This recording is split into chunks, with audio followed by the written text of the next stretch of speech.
हालेलुया जय मसीह सालोम Emmanuel international prayer movement 2022 मा हामीसँग जोडिदै गर्नुभएका इन्टरनेटबाट हेर्दै गर्नुहुने हाम्रो प्रियजनहरू अनि हाम्रो जुम परिवारलाई एकदमै न्यानो अभिवादन क्रिस्चियन न्यानो अभिवादन जय मसीह सालोम भन्न चाहन्छु।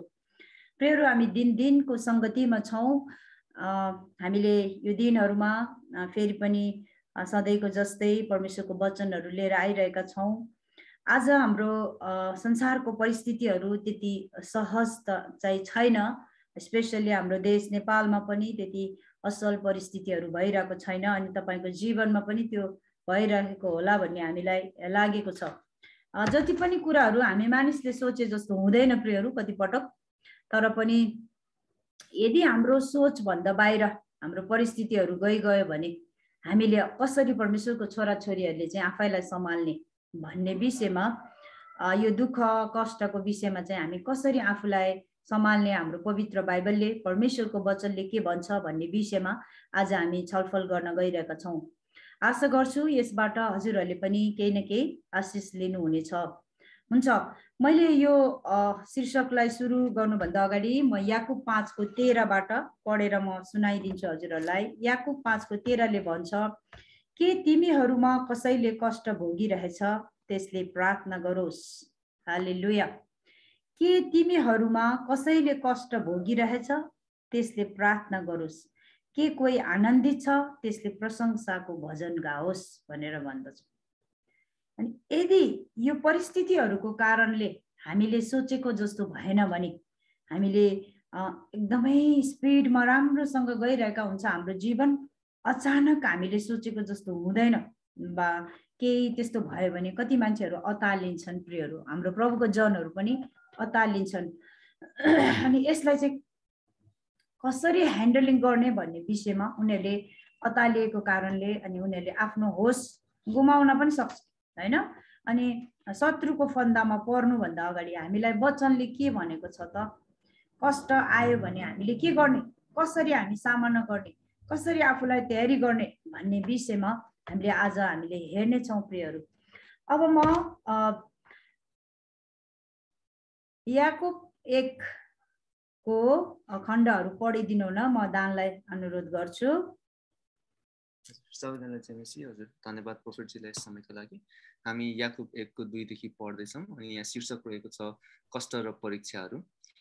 मेरा भाइ हो, तिमीहरूमाथि विभिन्न किसिमका आपद विपद आइपर्दा तिनलाई पुरा आनन्दको कुरा सम्झ, किनकि तिमीहरू जान्दछौ तिमीहरूका विश्वासको जाँचले धैर्य उत्पन्न गराउँछ।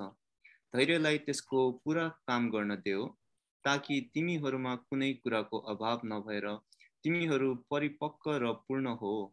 तर यदि तिमीहरू मध्ये कसैलाई बुद्धिको अभाव छ भने उदार चित्तसँग नझर्की दिनुहुने परमेश्वरलाई त्यसले मागोस् र त्यसलाई त्यो दिइनेछ। तर त्यसले कति पनि शंका नगरी विश्वास साथ मागोस्। शंका गर्ने चाहिँ बतासले उचाल्दै पछाड्दै गर्ने समुद्रका छाल समान हुनेछ। त्यस्तो मानिसले यो नसम्झोस् कि उसले प्रभुबाट केही पाउनेछ, किनकि दोहोरो मन भएको मानिस उसका सबै चालचलनमा अस्थिर हुन्छ। हालेलुया। हजुर धन्यवाद यो वचन पढिदिनु भएको लागि। प्रियहरू हो, हामी हाम्रो जीवनमा हामीले नसोचेको बेलामा हैन, हाम्रो जीवनमा हामीले कति पटक स्मुथली गइरहेको हुन्छ हाम्रो लाइफ, हामीले सोचे जस्तै भइरहेको हुन्छ, कति कुराहरूमा सक्सेस पाइरहेका हुन्छौँ। अचानक हाम्रो वेहरूमा बाधा अडचनहरू आइदिन्छ समय परिस्थितिले गर्दाखेरि। कति पटक मानिसहरू गलत हुँदैन प्रियहरू, वक्त खराब भइदिन्छ, समय खराब भइदिन्छ के, टाइमिङ खराब रहेछ भनिदिन्छ के, मान्छेको टाइम खराब भइदिन्छ कहिलेकाहीँ। अनि त्यो भयो भने हामीले चाहिँ आपद विपद आइपर्दाखेरि तिनलाई पनि पुरा आनन्दको कुरा सम्झ भनेर प्रभुको वचनले हामीलाई जिउन सिकाउँछ प्रियहरू। यदि जीवनमा हामीले सोचेको कुरा भएन भने पनि त्यसलाई पनि रिजोइस गर्न सिक्न पर्दो रहेछ, आनन्दको कुरै सम्झनु पर्दो रहेछ। यो भन्दा बेटरको लागि प्रभुले सायद मलाई चाहिँ यो दिनु भयो होला भनेर, अझै यो भन्दा बेटर कुराहरू हुनको लागि नै यो भयो होला भन्ने कुरा हामीले सम्झिनु पर्छ। किनकि तिमीहरू जान्दछौ तिमीहरूको विश्वासको जाँचले धैर्य उत्पन्न गराउँछ। यसको मतलब हामीहरूलाई परमेश्वरले बेला बेलामा हाम्रो विश्वासको जाँच गर्नु हुँदो रहेछ प्रियहरू। हामीलाई धैर्य उत्पन्न गराउनको लागि नै प्रभुले हाम्रो विश्वासको पनि बेला बेलामा जाँच हुँदो रहेछ। हामीले पहिला इमानुएल प्रकाशजीबाट हामीले सुनेका थियौँ, तिमीहरू चाहिँ नि होलाई हो होइनलाई होइन भन्ने हुनुपर्छ। शपथ र सत्यता भन्ने वचन हामीले सुन्दै थियौँ विगतका दिनहरूमा। होलाई हो होइनलाई होइन भन्न सक्नुपर्छ तिमीहरू परमेश्वरको छोराछोरीहरूले। दो मन भएर दो धारेहरू तिमीहरू काम छैन।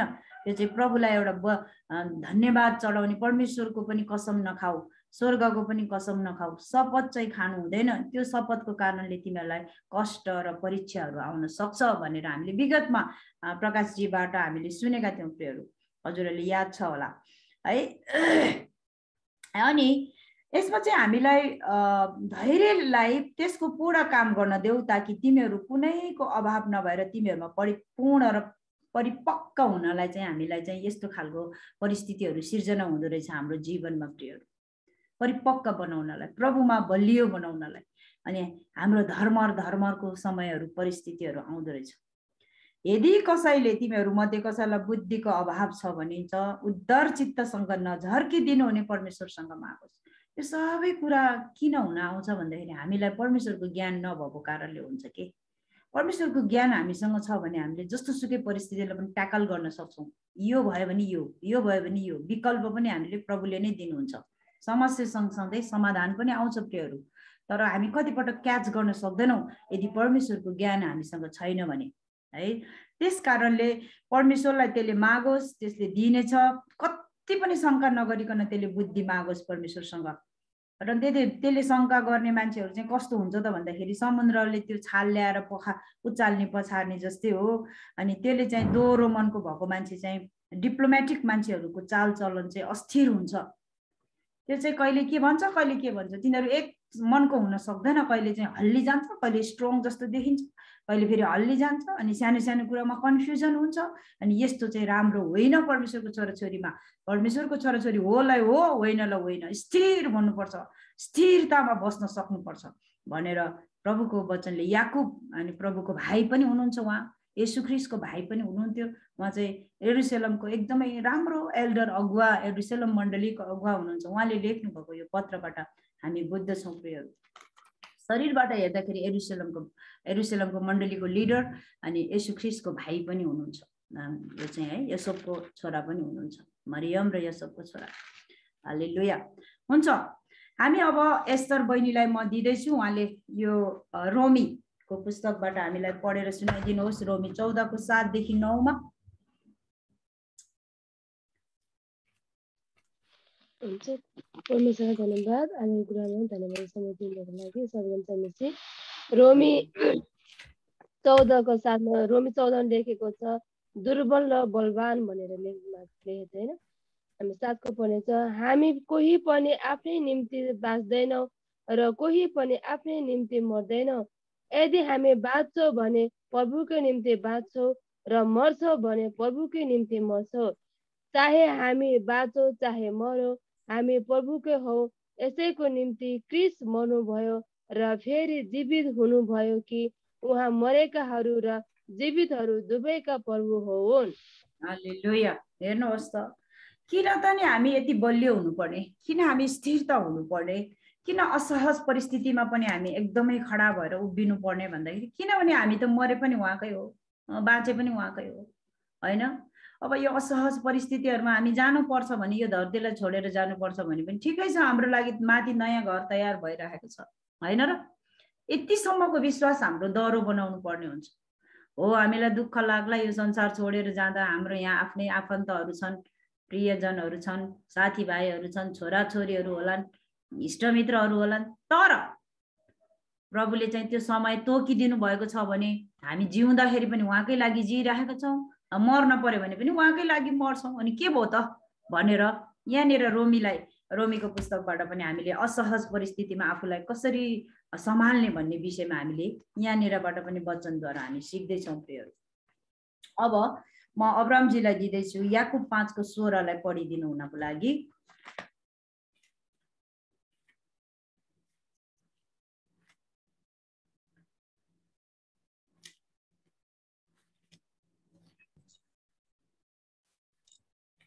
यसकारण तिमीहरू एकले अर्कासँग आफ्ना पाप स्वीकार गर, तिमीहरू निको हुनलाई एउटाले अर्काको निमित्त प्रार्थना गर। धार्मिक मानिसको प्रार्थना शक्तिशाली र प्रभावशाली हुन्छ। हालेलुया। है धेरै धन्यवाद हजुरले यो वचन पढाइ गरिदिनु भएको लागि।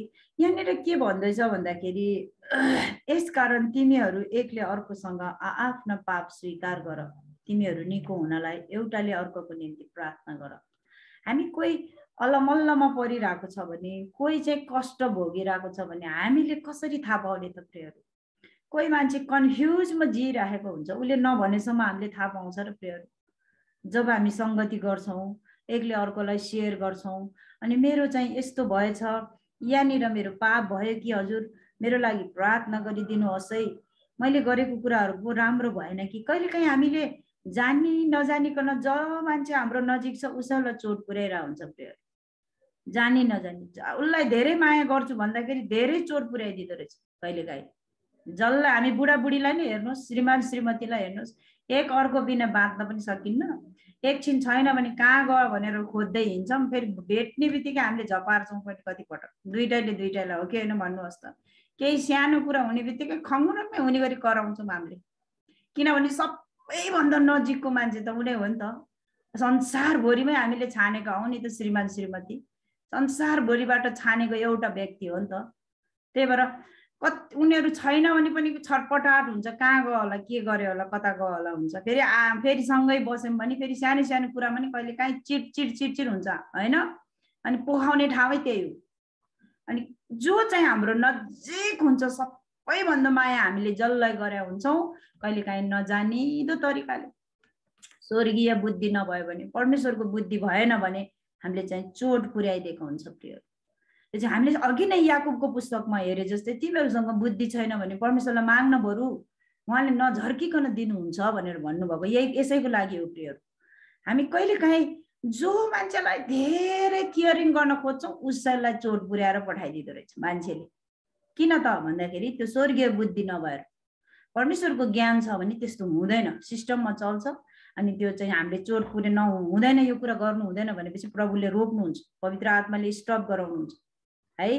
त्यस कारणले हामीले आफ्नो पार्टनरलाई, आफ्नो फ्यामिलीलाई, आफ्नो छोराछोरीलाई आफ्नो डिप्रेसन पोखाउने ठाउँ बनाउनु हुँदैन, आफ्नो रिसहरू पोखाउने ठाउँ चाहिँ गर्नु हुँदैन कतिपटक। त्यो चाहिँ स्वर्गीय ज्ञान बुद्धिको कमीले हो। उनीहरूले गल्ती गर्यो भने हामीले भन्नुपर्छ, यस्तो त्यहाँनिर तिम्रो गल्ती भयो है, तपाईँहरूको यहाँनिर गल्ती भएको छ है, यो चाहिँ मलाई मन परेन है, अबदेखि तपाईँले त्यो नगर्नुहोस् भनेर हामीले स्पष्ट भनिदिनुपर्छ आफ्नो परिवारलाई। तर स्वर्गीय ज्ञानै नभएको जस्तो संसारिक पाराबाट हामीले घोच्नु पेच्नु अनि अरूलाई अहङ्कार देखाउनलाई, आडम्बरी देखाउनलाई विपन बनाउनु हुँदैन प्रिय। आफन्तको अगाडि आफ्नो श्रीमतीलाई विपन बनाउनु हुँदैन, बाबा आमाको अगाडि आफ्नो आमा बुढीलाई हतियार बनाउनु हुँदैन, इष्टमित्रको अगाडि आफ्नो बुढीलाई हतियार बनाउनु हुँदैन, बुढालाई हतियार बनाउनु हुँदैन। यसले गर्दा यस्तो भएको, यसले गर्दा यस्तो भएको भनेर हामीले आफ्नो परिवारलाई चाहिँ, हामी कष्ट आयो भने त सबैलाई आयो नि होइन र, परिवारलाई नै आयो, अनि एउटाले अर्कोलाई दोष लायो भने झन् नराम्रो हुँदै आउँछ। त्यही भएर कष्टको समयमा त एकले अर्कोलाई के गर्नु पर्दैन रहेछ, पापहरू स्वीकार गर्नु पर्दो रहेछ प्रिय। मेरो पापले पो तिमीलाई आघात भयो कि, तिम्रो पापले पो मलाई आघात भएको हो कि भनेर एक अर्कोले चाहिँ, श्रीमान श्रीमती त एउटै शरीर हो, एउटै आत्मा हो होइन, एउटै प्रभुले एउटै हड्डीबाट बनाउनु भएको हो, दुईटा आत्मा एउटै शरीर भएर जोड दिनु भएको हो। त्यही भएर कति पटक चाहिँ एक अर्कोलाई चाहिँ हामीले के गर्नु पर्दो रहेछ, आफ्नो पाप स्वीकार गर्नु पर्दो रहेछ। हामीले त अब भन्ने चलनै छैन नेपालीहरू त, विदेशीहरूले त शब्दै पछि आइएम सरी भन्दो रहेछ। बुढीलाई चित्त दुख्यो भनेर सुत्नुभन्दा अगाडि आइएम सरी भनेर सुत्दो रहेछ है। विदेशीहरूले मिसनरी साथीहरूले सिकाउँथ्यो कि हामीलाई तालिममा, श्रीमान श्रीमतीको त्यो सेमिनारहरूमा सरी भनेर। हामीले दिनभरिमा कतिचोटि कराउँछ यताउता, ल सरी है तिम्रो मन दुख्यो भने मलाई माफ गर भन्छ नि, भोलि बिहान उठ्छ कि उठ्दैन थाहा हुँदैन भनेर नि। मलाई त छक्क परेको त्यो सुनेर है। त्यही भएर मैले सुन्दै थिएँ, एउटा फिल्म स्टारले पनि आफ्नो श्रीमतीलाई चाहिँ सुत्नुभन्दा अगाडि सरी भन्छ अरे कि। मैले सुनेको थिएँ, पढेको थिएँ। अनि यो चाहिँ के हो त, एक अर्कोसँग आफ्नो पाप स्वीकार गर्यो भने हामी चाहिँ एक अर्को चाहिँ निको हुँदो रहेछ प्रिय, चङ्गाई हुँदो रहेछ। त्यो भन्ने मान्छे पनि चङ्गाई भयो, सुन्ने मान्छे पनि चङ्गाई भयो के। पाप स्वीकार गर्नु भनेको ल हुन्छ है, मेरो यहाँनिर गल्ती भयो कि मैले तिमीलाई चोट पुर्याएँ कि तपाईँलाई मैले चोट पुर्याएँ कि, अब म अघि म हाइपरमा थिएँ, म टेन्सनमा थिएँ, म यस्तो थिएँ, मलाई माफ गर्नुहोस् है भनेर हामीले चाहिँ त्यो पापहरू आफूले भनेको कुराहरू रिग्रेट गर्यो भने अनि आफू पनि निको हुँदो रहेछ, त्यो सुन्ने मान्छे पनि निको हुँदो रहेछ। अनि त्यहाँनिर प्रार्थना गर्नुपर्ने रहेछ। धार्मिक मानिसको प्रार्थना शक्तिशाली र प्रभावशाली हुन्छ। जसले आफ्नो पापलाई पश्चाताप गर्छ त्यही मान्छे धार्मिक होइन र हामी त को धर्मी छ र? मानिस त जन्मदैदेखि पापमै जन्मेको छ, बेविचारमै जन्मेको छ, पवित्र आत्मामा त को जन्मेको छ र? येशू ख्रीष्ट र यूहन्ना, बप्तिस्मा दिने यूहन्ना अनि येशू ख्रीष्ट होइन, यो एउटा अपवादको रूपमा उहाँहरू मात्रै पवित्र आत्मामा जन्मिनु भएको थियो। तपाईँ र म आफ्नो बाबा आमाबाटै जन्मेका छौँ, शरीरबाटै जन्मेका छौँ। अब उहाँबाट चाहिँ नि हामीलाई जन्मदैदेखि हामी पापी छौँ अनि हामी पश्चाताप गर्नुपर्छ। जो मान्छेले पश्चाताप गर्यो त्यही मान्छे के हो त? धर्मी ठहरिन्छ। अनि धार्मिक मानिसको प्रार्थनाहरू शक्तिशाली र प्रभावशाली हुन्छ भनेको यही हो प्रिय। हामीले एक अर्कोलाई चाहिँ पापहरू स्वीकार गर्नु, एक अर्कोलाई मामुली यो त मेरो बच्चा हो, सानो छ, यो त यसलाई किन सरी भन्ने हुँदैन प्रिय। गल्ती गर्यो भने सानो बच्चालाई पनि तपाईँले सरी भन्नुपर्छ। मेरो आफ्नै बच्चालाई पनि मैले सरी भन्न सिक्नुपर्छ। अनि आफैले जन्माकोले पनि हामीले कहिलेकाहीँ हामीले उसलाई चोट पुर्याइदिएको हुन्छ भने हामीले सरी भन्न सक्नु पर्दो रहेछ। अनि त्यसो भयो भने मात्र हामी चाहिँ के हुँदो रहेछ त? हामीले चाहिँ धार्मिक मानिस बन्दो रहेछ हामी। अनि हाम्रो प्रार्थना के हुँदो रहेछ? सुनुवाई हुँदो रहेछ। अनि हाम्रो शक्तिशाली पनि हुँदो रहेछ, अनि प्रभावशाली पनि हुँदो रहेछ भन्ने कुरा हामी आज यो कुराहरू छौँ। अनि अब हामी अन्तिममा छौँ प्रियहरू। एफिसी 6:10 देखि 18 हाम्रो बिमलाजीले पढेर सुनाइदिनुहुन्छ। कति कुराहरू त हाम्रै कारणले पनि हामीलाई कष्ट परीक्षाहरू आउँछ, तर कति कुराहरू चाहिँ हाम्रो शत्रुको कारणले पनि आउँछ। अनि यसलाई चाहिँ आज हामी यहाँनिर हेर्नेछौँ। म एफिसी 6:10 देखि 18 पढ्न गएको छु। यसको शीर्षक छ परमेश्वरका हात हतियार। अब अन्त्यमा प्रभुमा र उहाँका शक्तिको सामर्थ्यमा बलवान हो। दियावलसका युक्तिहरूका विरुद्धमा खडा हुन सक्नेलाई परमेश्वरका सारा हात हतियार धारण गर। किनकि हामीहरूको युद्ध शरीर र रगतको विरुद्ध होइन, तर प्रधानताहरूका विरुद्ध, शक्तिहरूका विरुद्ध, वर्तमान अन्धकारका संसारिक शासकहरूका विरुद्ध र स्वर्गीय स्थानहरूमा भएका दुष्टका आत्मिक सेनाहरूका विरुद्ध हो। यसै कारण परमेश्वरका सारा हात हतियार उठाऊ र यसरी खराब दिनको समय सामना गर्न सक र सबै काम गरेर खडा हुन सक्ने हो। यसकारण आफ्ना कम्मर सत्यले कसेर धार्मिकताको छाती पाता लाएर खडा हो र खुट्टामा मिलापको सुसमाचारको जुत्ता लाएर तयार हो। साथै विश्वासको ढाल उठाऊ, जसबाट तिमीहरू दुष्टका सबै अग्निबाण निभाउन सक्नेछौ। मुक्तिको टोप लगाऊ र पवित्र आत्माको तरवार ल्याऊ, जो चाहिँ परमेश्वरको वचन हो। सारा प्रार्थना र निवेदन साथ सब समय पवित्र आत्मामा प्रार्थना गर। यस उद्देश्यले लगनशील र सतर्क भएर सबै सन्तहरूका निम्ति प्रार्थना गरिरहौ। हालेलुया, हालेलुया। धेरै धन्यवाद बिमलाजीलाई यो वचन पढिदिनु भयो एफिसी 6 को।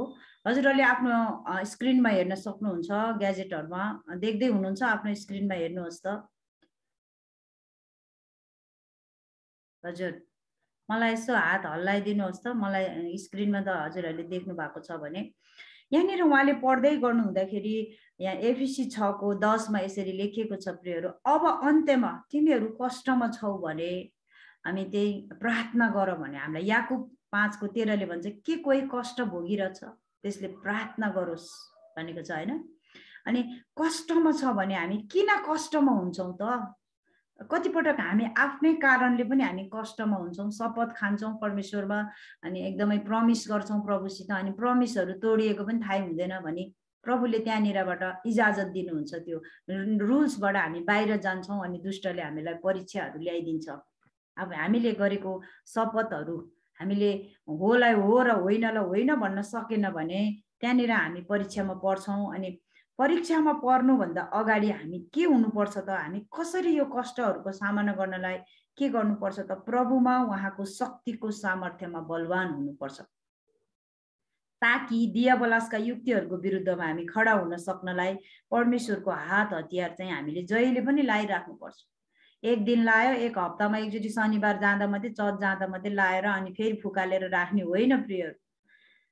यो चाहिँ हरेक बिहानदेखि हरेक बेलुकासम्म हामी लाएरै सुत्छौँ, यो लाएरै खान्छौँ, लाएरै हिँड्छौँ, लाएरै बस्छौँ। यो चाहिँ हात हतियार, यो पोसक चाहिँ हाम्रो स्वर्गको पोसक हो, हामीले आत्माबाट लाउने कुरा हो। यो चाहिँ हरेक हाम्रो युनिफर्म हो है। यो चाहिँ यो आत्माको युनिफर्म हो प्रियहरू।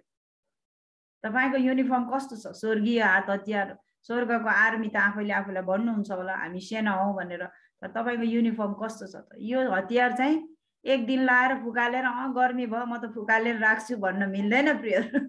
यो चाहिँ लाइ नै राख्नुपर्ने हुन्छ। हरेक दिन हामी माथि नगएसम्म हामीले लाइराख्छौँ है। यो यहाँको लागि सुरक्षाको लागि दिनुभएको, यो त हामीले कहाँ फुकाल्न मिल्छ र? यसलाई फुकाल्न मिल्दैन। त्यही भएर किनकि हामीहरूको युद्ध शरीर र रगतको विरुद्ध होइन, हाम्रो शत्रुहरू चारवटा छ भन्ने कुरा मैले पहिला पनि हजुरहरूलाई भनिसकेको छु, अझ फेरि आज दोहोऱ्याउँदैछु प्रियहरू। हाम्रो शत्रुहरू त हाम्रो त प्रधानताहरू हो, प्रधानताहरूका विरुद्ध, शक्तिहरूका विरुद्ध, वर्तमान अन्धकारका संसारिक शासकहरूको विरुद्ध, स्वर्गीय स्थानमा भएका दुष्टका आत्मिक सेनाहरूको विरुद्ध हो। हामी एउटा सिस्टममा चल्ने, सिस्टमेटिक सिस्टम बनाउनु हुने एउटा क्रिएटर, सृष्टिकर्ताको छोराछोरी भएको हुनाले हाम्रो शत्रुहरू चारवटा छ। अनि हामी जसरी भिआइपी पर्सन भएको हुनाले हाम्रो शत्रुहरू पनि भिआइपी नै छ प्रिय। हेर्नुहोस् है, हामी शक्तिशाली परमेश्वरको छोराछोरी भएको हुनाले हामीसँग लड्नेहरू ओइरे गइरे नथु खैरे भन्ने हुँदैन। हामीसँग लड्नेहरू को? प्रधानताहरू, शक्तिहरू, वर्तमानको अन्धकारका संसारिक शासकहरू, स्वर्गीय स्थानमा भएका दुष्टका आत्मिक सेनाहरूको विरुद्धमा हामी खडा हुन्छौँ र हाम्रो हात हतियार हामी जहिले पनि लगाइरहेको हुन्छौँ। हामी बिहानदेखि बेलुकासम्म, हामी संसार नछोडेसम्म हामीले यो लगाइराख्नुपर्छ प्रिय। यो हतियार छ मसित भन्ने कुराको उसलाई पनि थाहा हुनुपर्छ। यसै कारण परमेश्वरका सारा हात हतियार उठाओ, खराब दिनको सामना गर्न सबै काम गरेर खडा हुन सक्ने हो। हालेलुया। यसै कारण परमेश्वरको हात हतियार उठाउँदै गर्नुपर्छ, बेला बेलामा हकारदै गर्नुपर्छ आफ्नो शत्रुलाई, अनि इन्कार गर्दै गर्नुपर्छ आफ्नो वरिपरि भएको नराम्रो चिजहरूलाई, अनि घटनाहरूलाई, नराम्रो ड्रिमहरूलाई, अनि रद्द गर्दै गर्नुपर्छ चार पुस्ते श्रापहरूलाई येशूको नाउँमा। यसरी खराब दिनको सामना गर्न सबै काम गरेर खडा हुन सक्ने हो। हालेलुया। यसकारण हामीले यसको विषयमा धेरैचोटि भनेका छौँ प्रियहरू, तर म आज पनि अझै हजुरहरूलाई एउटा उत्साहको लागि, यसकारण आफ्नो कम्मर सत्यले कसेर धार्मिकताको छाती पाटा लगाएर, धार्मिकताको छाती पाटा है, सत्यले कसेर धार्मिकताको छाती पाटा लाएर खडा हो। खुट्टामा मिलापको जुत्ता र विश्वासको ढाल। विश्वासको ढाल भनेको तपाईको हृदयको विश्वासको ढाल कस्तो छ? विश्वासको ढाल, ताकि जस्तो सुकै अग्नि बाणहरू आए पनि तपाईले रोक्न सकोस्, तपाईलाई कसैले हल्लाउन नसकोस्। विश्वासको ढालहरू उठाउनु पर्यो, परिस्थितिहरूले हामीलाई हल्लाउन नसकोस् अनि खडा हुन सक्ने हो। यसकारण आफ्नो कम्मर सत्यले कसेर धार्मिकताको छाती पाता लगाएर खडा हो। खुट्टामा मिलापको सुसमाचारको जुत्ता लगाएर तयार हो। विश्वासको ढाल उठाओ, जसबाट तिमीहरू दुष्टका सबै अग्निबाण निभाउन सक्नेछौ। अग्निबाण भनेको यस्तो खालको बाणहरू, एक दुईटा बाण आएको चित्र मैले देखाएको छु तपाईलाई। यस्तो खालको ज्योतिको अग्निबाण तपाईले नदेख्ने तरिकाले बाण हान्दो रहेछ दुष्टहरूले, अन्धकारको शक्तिहरूले, यो प्रधानताहरूले, दुष्टका सेनाहरूले हामीलाई, हामी परमेश्वरको छोराछोरीहरूलाई चाहिँ, परमेश्वरको जनहरूलाई, परमेश्वरको अफिसरहरूलाई, परमेश्वरको सेनाहरूलाई यस्तो अग्निबाण आउँदो रहेछ भन्ने कुरा। हरेक दिन किन हो आज मेरो दिनै बिहानबाट मुड खराब छ भन्छ नि कहिलेकाहीँ, यो अग्निबाणको फेलामा परेको हो। यस्तरी हान्दो रहेछ अग्निबाणले। हामीलाई हेर्नुहोस् त। र हामी पनि त्यसको लागि स्ट्यान्ड बाई हुनुपर्छ प्रिय। हामी जहिले पनि हात हतियार भिरेको परमेश्वरको छोरा छोरी भएर स्ट्यान्ड बाई भएर बस्नुपर्छ। त्यसको लागि के गर्नुपर्छ त? मुक्तिको टोप लगाऊ, पवित्र आत्माको तरबार ल्याऊ, जो चाहिँ परमेश्वरको वचन हो। मुक्तिको टोप, पवित्र आत्माको तरबार। पवित्र आत्माको तरबार भनेको के रहेछ? परमेश्वरको वचन। परमेश्वरको वचनहरू हामीले खाँदै हृदयमा राख्दै गर्नुपर्छ प्रिय। त्यसो गर्दाखेरि त्यसले चाहिँ हामीलाई जित्न सक्दैन। यसलाई त वचन सबै जानेछ, यसलाई त कसरी आक्रमण गर्ने बाबै भनेर त्यो आफै डराएर भाग्छ, साइड छोडिदिन्छ। यो त परमेश्वरको छोराछोरी नचलाम भयो यसलाई त भनेर जान्छ। यसलाई त छुन नि हुन्न, यसको छोराछोरीलाई पनि नछौँ भयो, यसको इष्टमित्रलाई पनि नछौँ, यसको मिनिस्ट्रीलाई नै नछौँ भनेर हिँडिहाल्छ, साइड लगाइहाल्छ। एकदमै हामी चाहिँ उसलाई पनि त चुनौती छ नि त, होइन र? हामीसँग लड्नलाई, किनभने हामीसँग पनि त सेना हुन्छ नि त, होइन र? त्यस कारणले जो चाहिँ प्रभुमा धेरै प्रपर तरिकाले हात हतियार भिरेर बसेको हुन्छ, त्यसको परिवारलाई, त्यसको मिनिस्ट्रीलाई, त्योसँग भएको वरिपरि भएको साथीहरूलाई पनि ऊ चाहिँ छुन डराउँछ। किन त भन्दाखेरि मुक्तिको टोप लगाएर पवित्र आत्माको तरबार लिएर, जो परमेश्वरको वचन हो, सारा प्रार्थना निवेदन साथ सब समय पवित्र आत्मामा प्रार्थना गर। पवित्र आत्मामा प्रार्थना गर भनेको चाहिँ पवित्र आत्माले भरिएर है। हामी अन्य भाषामा प्रार्थना गर्छौँ कति पटक, पवित्र आत्मामा हामी चाहिँ प्रार्थना गर्ने कुराहरू हुन्छ। यदि त्यो घरमा पवित्र आत्माले प्रार्थना गर्दैन भने त्यो घर यस्तो हुन्छ प्रिय, त्यो घर चर्किन्छ।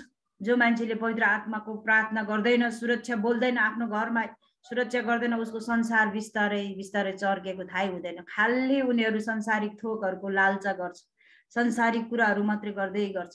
संसारिक कुरा त संसारकै मान्छेले गरिरहेछ त। हामी यस्तो प्रोपर हात हतियार भिरेको मान्छेहरू, स्वर्गको नागरिकहरूले यस्तोमा भुलेर नभुला परेर बस्छौँ भने त के मुख लिएर हामी प्रभुको घर फर्किन्छौँ? हाम्रो मुकुट त भएको मोतीहरू पनि झरेर डोको जस्तो भएर बस्छ होला, यसरी संसारमा अल्झेर बस्यौँ भने त। र त्यसरी परमेश्वरको औँलाले हामी भूतहरू निकाल्न सक्छौँ यदि हामीलाई हात हतियार लगाएको छौँ भने। परमेश्वरको औँलाले भूतहरू निकालेर फाल्न सक्छ। हाम्रो लागि उनीहरूले ठाउँ छोडिदिनुपर्छ। यदि हामी हात हतियार प्रोपर तरिकाले प्रभुको नियम पालन गरेको छोराछोरी हो भने दुष्टले पनि परमेश्वरको छोराछोरीहरूलाई साइड दिनुपर्छ प्रिय। हालेलुया। अनि हामी चाहिँ एउटा सेनाबाट अफिसर बन्ने कोसिस गर्नुपर्छ प्रिय। यदि हामी निरन्तर सारा प्रार्थना निवेदन साथ सब समय प्रार्थनामा आत्मामा प्रार्थना गर्यौँ भने हामी चाहिँ विजय हासिल गर्नेछौँ। र हामी सधैँभरि एउटा साधारण सेना मात्रै हुँदैन। तपाईँले पल्टनमा देख्नुभयो भने साधारण सेनाहरू पनि प्रमोसन बढ्दै बढ्दै बढ्दै जान्छ नि। हामी धेरै प्रभुको कामहरू गर्दै गयौँ भने प्रभुले नै हामीलाई माथि माथि माथि लानुहुन्छ प्रिय। अनि आशा गर्छु तपाईँले यसबाट केही न केही बुझ्नु भएको छ। र हामी चाहिँ कष्टको बेलामा हाम्रो जीवनमा परिस्थितिहरूमा असहज भइगयो भने हामीले के गर्न पर्दो रहेछ, हामी कसरी हामी सहायता गर्न सक्दो रहेछ, परमेश्वरको राज्यमै रहेर पनि हामी चाहिँ कसरी रिजोइस गर्न सकिँदो रहेछ, हामी चाहिँ के कष्ट आयो भने हामी अतालिएर बस्ने हो कि धर्मराएर बस्ने हो कि आफ्नो उद्देश्य बिर्सिने हो कि हामी चाहिँ प्रार्थना गर्ने हो त? प्रार्थना पनि कसरी गर्ने त? हामीले प्रोपर तरिकाले एकचोटि पाएको हामी चाहिँ हात हतियारलाई चाहिँ सधैँको लागि हो त्यो भन्ने कुरा बिर्सनुपर्छ र बेला बेलामा हात हतियार उठाउने गर्नुपर्छ भन्ने कुरा आज हामीले सिकेका छौँ। हालेलुया।